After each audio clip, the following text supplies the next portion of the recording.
ചൈനയിൽ സ്ഥിരീകരിച്ച HMP virus ഇന്ത്യയിലും റിപ്പോർട്ട് ചെയ്തു. കർണാടകയിൽ 8 മാസം പ്രായമുള്ള കുട്ടിക്കാണ് രോഗം സ്ഥിരീകരിച്ചത്. കുട്ടിക്ക് വിദേശയാത്രാ പശ്ചാത്തലമില്ല എന്നതാണ് പുറത്തുവരുന്ന വിവരങ്ങൾ.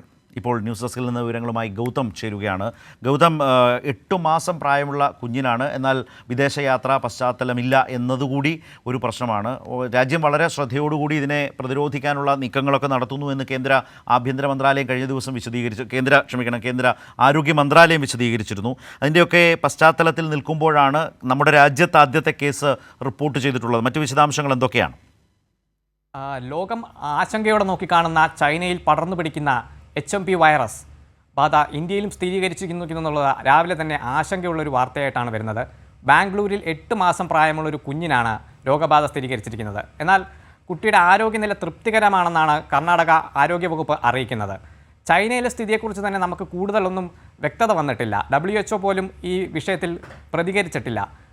അങ്ങനെ ഇരിക്കുന്ന ഒരു അവസ്ഥയിലാണ് ഇപ്പോൾ ഇന്ത്യയിലും ഇത് സ്ഥിരീകരിച്ചിരിക്കുന്നത്.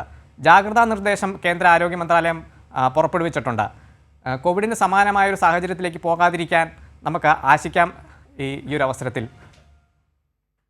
ാണ് വിശദാംശങ്ങൾ ഇതുമായി ബന്ധപ്പെട്ട് നൽകിയത്. ശ്വാസകോശ സംബന്ധമായ അസുഖങ്ങൾ, സാധാരണ ജലദോഷം, പനി, അതുപോലെ തന്നെ ശ്വാസ സംബന്ധമായ തടസ്സങ്ങൾ, ഇതൊക്കെയാണ് HMP വൈറസിലൂടെ ലക്ഷണങ്ങളായി പറയപ്പെടുന്നത്.